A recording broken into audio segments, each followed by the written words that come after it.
प्रकाश राजभर का हम जिक्र कर रहे थे, तो ऐसा नहीं है अखिलेश यादव ने अमिताभ जी ये बात जाने दी है, उन्होंने भी तंज किया है और जो उन्होंने पोस्ट किया है वो भी दिखा दें। उन्होंने एक पोस्ट किया और पलटवार किया। उन्होंने कहा कि राजभर के मुंह से गलती से निकल गया कि पीडीए की सरकार आ रही है और उन्होंने शेयर किया इसे।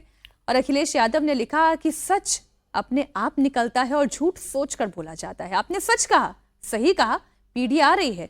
कोहनी मारकर मुंह से निकले सच को बदलने की कोशिश ना की जाए। सच तो यह है कि मन से तो यह भी पीडीए ही है, बस अपने लालच के मारे हैं। 100% राजा के लक्षण परिलक्षित हो रहे हैं। पीडीए आ रहा है, एनडीए। ये गलती से मिस्टेक तो हो गई अमिताभ जी, लेकिन बड़ी पिक्चर ये है कि अगर पीडीए वाला फॉर्मूला चल गया जैसे 2024 में चला था लोकसभा चुनाव में और समाजवादी पार्टी के अच्छे फंड से जीत के गए, तब तो कोई बात नहीं। लेकिन अगर ये 80-20 वाला फॉर्मूला चल गया तो फिर अखिलेश यादव क्या करेंगे? देखिए क्या है कि अगर एक तरह से देखा जाए तो आज भी पीडीए की ही सरकार है।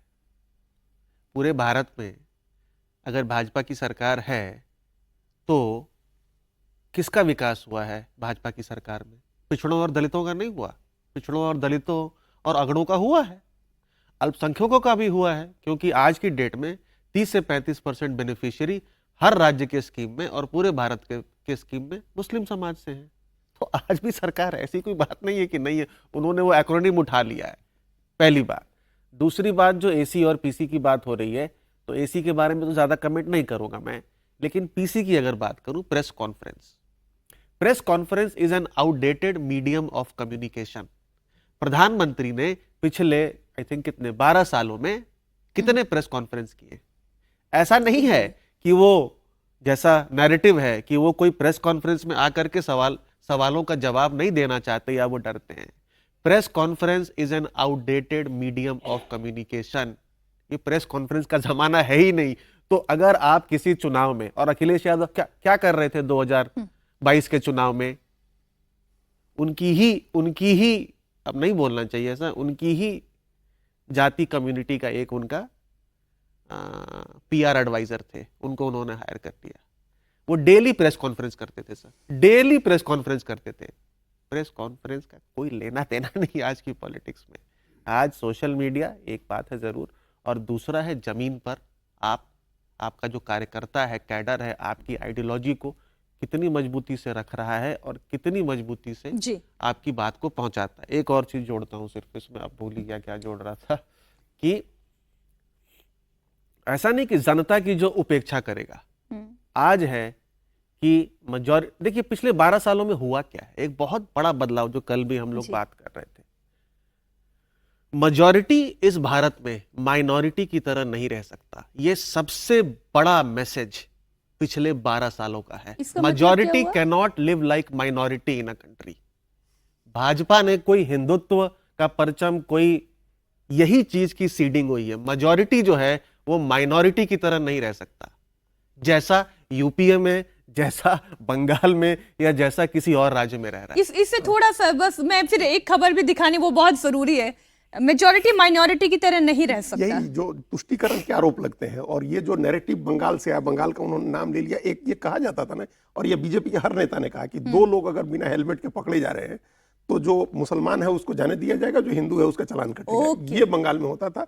तो ये सिर्फ ये आप कर दीजिए कि चालान कटे तो दोनों का कटे। मेजोरिटी जो है वो माइनॉरिटी की तरह नहीं रह सकता है कि आप टारगेट हो और चूंकि वो वोट बैंक है तो उसको सारी सुविधाएं आप दे। ये नहीं हो सकता है। जो जिस सबके लिए आप अन्याय मत करिए, अत्याचार मत करिए, लेकिन बराबर की तरह ट्रीट करिए। ठीक, बंगाल और असम के नतीजे से इंडिया अलायंस में कितना हड़कंप है उसकी एक खबर आपको और बता दूं। 2027 में यूपी विधानसभा चुनाव है और अखिलेश यादव अब चलिए कम से कम मैदान में उतरे तो सही, तैयारी शुरू कर दी है। शाहजहांपुर जा रहे हैं, वो समाजवादी पार्टी के स्थानीय नेताओं से मुलाकात करने जा रहे हैं। कटरा, जलालाबाद, ये वो इलाके हैं, तिलहर, शाहजहांपुर, ददरौल और पुवाया।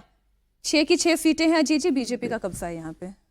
हाँ, तो अभी शुरू किया है। अभी इन्होंने, हम लोग जब चर्चा कर रहे थे यहाँ, तभी ये ग्रेटर नोएडा भी आए थे, इधर मेरठ में भी उन्होंने सभा की। तो चुनाव आगे धर्म तो 10 काटा महीने देख है। लीजिए अमिताभ जी, 80% हिंदू, तकरीबन 17.5% मुस्लिम। तो यही करेंगे अखिलेश यादव। देखिए, अब पूरी राजनीति ये होगी कि मुसलमान तो ऐसे वोट देगा हमको, जैसे बंगाल में देख रहे हैं।